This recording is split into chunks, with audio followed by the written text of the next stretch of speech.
this is Amanda Lester with Virtual Horse Help, and I'm here with Bud Roebuck, who I guess had the worst experience with Hurricane Irma. Bud, glad you're here.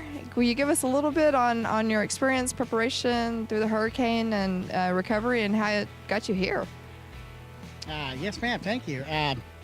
Yeah, we, as we talked earlier a little bit, we were the winners probably of the hardest hit barn anyway. Not going to complain because we lost a barn. There's a lot of people lost houses and business and everything too. But as far as the equine world goes, we took a pretty good hit. As far as preparations went, we watched the storm for a week or so. It takes them a long time before they make landfall and know when these storms are coming in, weeks ahead of time now, it seems like. So, but when we got like 5-6 days out before the storm was supposed to hit, we knew it was going to be close one way or another. So we took the whole week off and did nothing but prep the barn, moving things around, tying this down, tying that down, anything that could fly, you got put in the building where it couldn't fly or tied down. And, we had a pretty vigorous week of getting everything ready. And I think we was really actually very prepared for hurricane winds with all the work that we had done. I had 23 horses in the barn at the time the Irma did strike us. 17 of them were outside horses, the rest was mine. I did not have one client take a horse home during the storm. Throughout that week of prep, clients were showing up, looking at their horses, looking at the stalls, the facilities, and everybody all week long left with the same thought that the barn was safe. And, as long as a tornado didn't hit the barn, that the barn was dang sure strong enough to handle the hurricane force winds. So we were all pretty confident with that, and we were confident with the work that we had done to be ready. So, as the week went on, it got closer and closer. The storm track models kind of swapped. First, it was going to be to the east of us. Then it said it was going to come right up over us down the middle. Then, about a day before, it said that the storm should track off on the west coast, which would have been far enough away. If it would have stayed in the ocean and hit somewhere up around Tampa, we wouldn't have had near the impact that we had. As we was watching the storm roll in, when it made landfall south of Fort Myers there in that area, as soon as it hit the land, it kind of made a wobble over to the right, closer inland. And I had talked with my wife, Bob and Joe, and there was another girl staying with us, along with our 2 children. And I had made the comment that if that does that a few more times, it's going to come right up over us. And sure enough, in the course of its pattern, it did. The eye wall ended up being about 5 miles to the west of us, which put us right into the strongest full force hurricane winds that they had.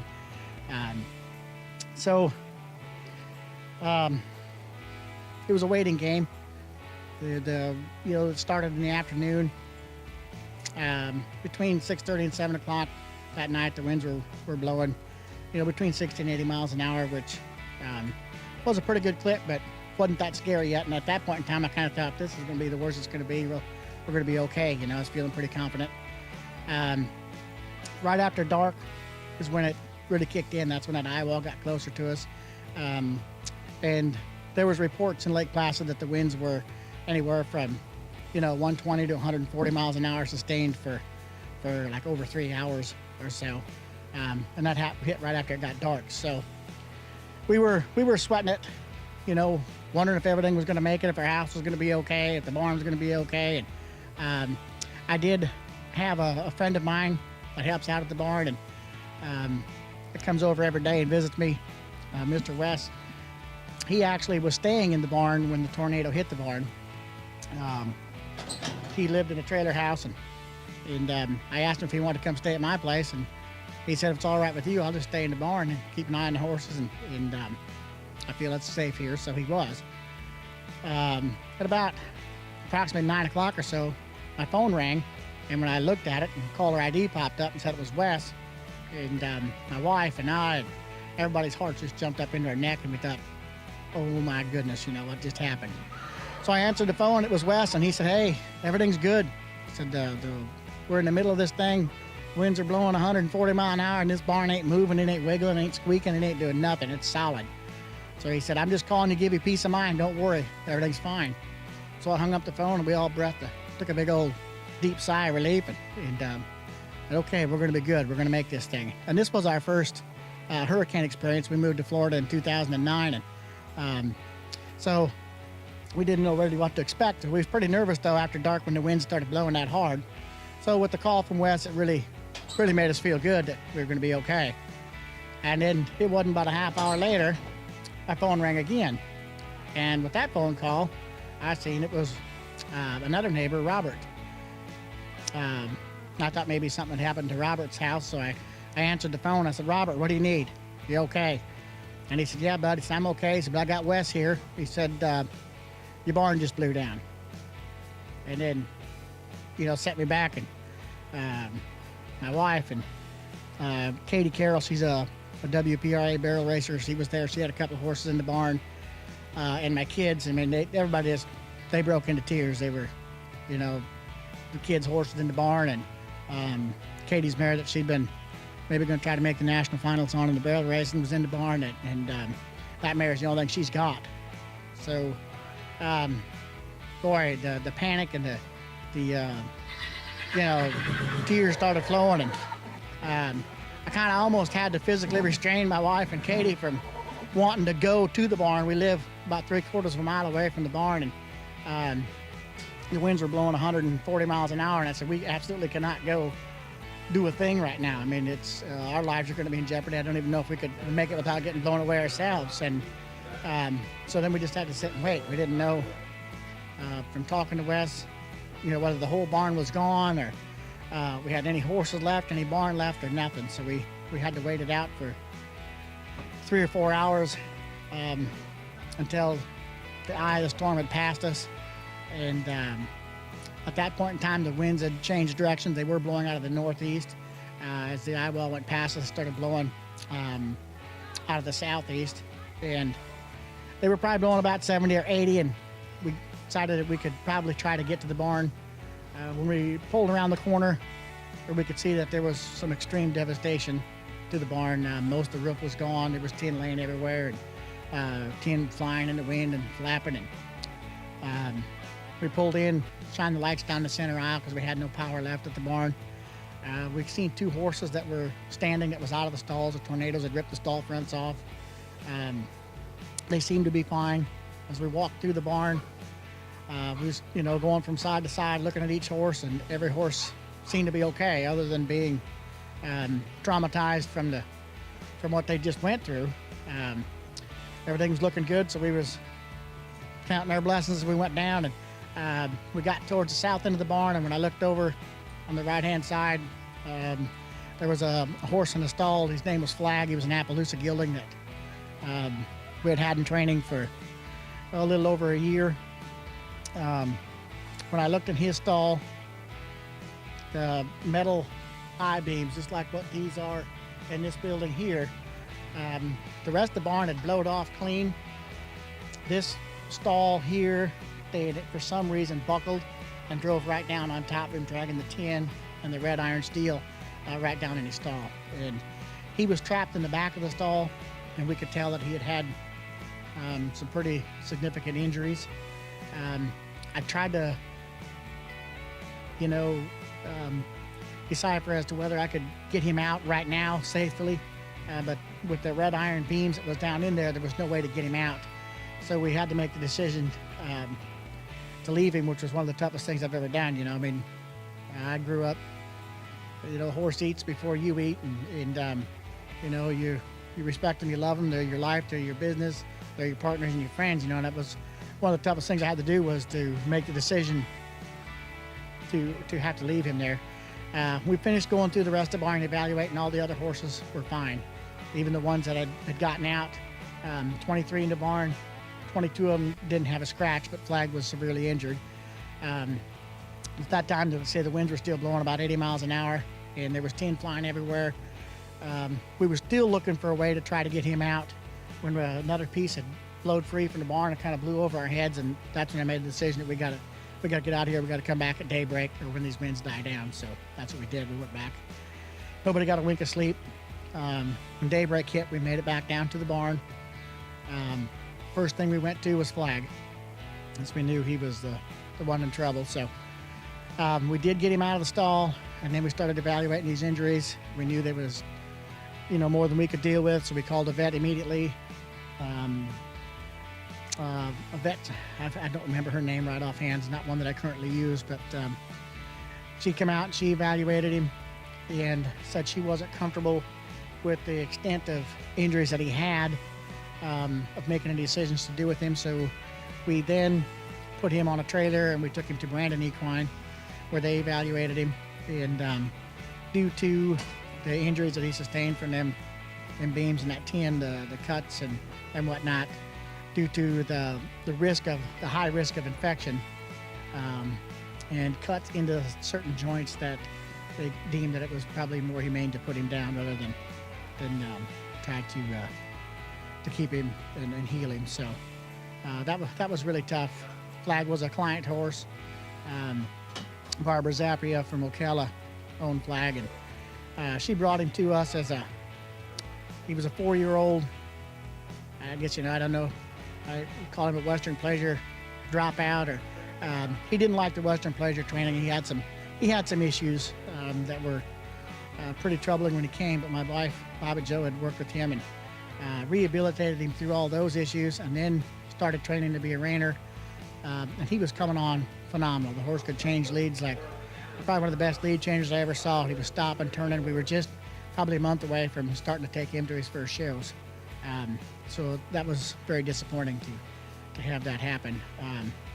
But on the upside of it, with 23 horses in the barn, tornado hits your barn and 22 of them come out without a scratch, we were pretty fortunate on that. So then it was, getting through, figuring out, cleaning things up, and what we're going to do from, the next day we were just kind of taking it, you hear the saying, one day at a time. We were literally taking it 1 minute at a time, it seemed like. Because by the time you think you had something figured out, something else would come up over here. And so you just, you'd have to make decisions kind of on the run. And so we got through that day, and everybody got back home, and we had to we had all the horses there. We had no stalls to put them in anymore, so we did have pastures, some turnout pens. Mr. Jack Scarborough, the guy that actually owns the facilities, had another barn just a little way south that was pretty much unharmed. So we got to move some horses there. So all the horses got housed and taken care of. And then we kind of started focusing on rebuilding and getting our lives put back together. And that's when the horse community, the reining horse community, and friends here in Florida stepped up to the plate. We had Dave Moore and Matt Goodman, Lynette Pelling, a client of mine. They all showed up on Wednesday morning after this thing hit, and they all had damage to their place. And I don't even know how they made it to my house. There were so many roads underwater and power lines down and stuff, but Dave showed up and Matt with gasoline and diesel and water and food, and then with work gloves on. And we spent the whole day working at my place, and what they did for me that day saved me probably 2 weeks worth of work. I mean, they just killed it that day. So with the support and help from the Reining family, is probably don't have tears in my eyes today, but you could sure ask my wife. We've all shed happy tears over all the support and help that people have done for us. Through Facebook, social media, the outpouring, people reaching out, what can we do, how can we help, and all the ways that people have helped, through a GoFundMe that was set up. Ed Frawley and Anna Modius was kind of behind that, and without that, and then the help of the Reining Horse Foundation, the Crisis Fund, we probably would have had a pretty hard time making it through to where I could be here to show today, because it did take our our total income.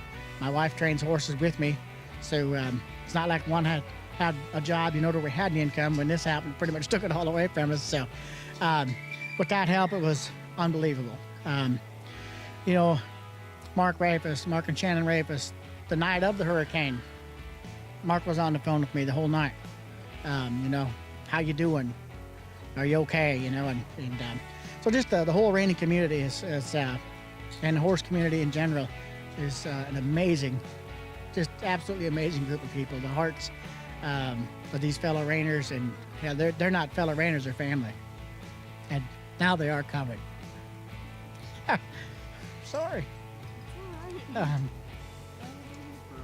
But yeah, like I said, with Matt and Dave showing up and doing what they did, they left their homes, you know, and clean up. The company helped me, and I do really greatly appreciate that. But anyway, you know, we're picking up and rolling along. You know, every day is getting better. The barn still isn't totally usable yet. We've had a lot of rain and things that's kind of been slowing the process down, but it is in the rebuilding stages, and hopefully it'll be done here in the next month or so to where we can get rolling. But again, like I said, I can't thank everybody enough.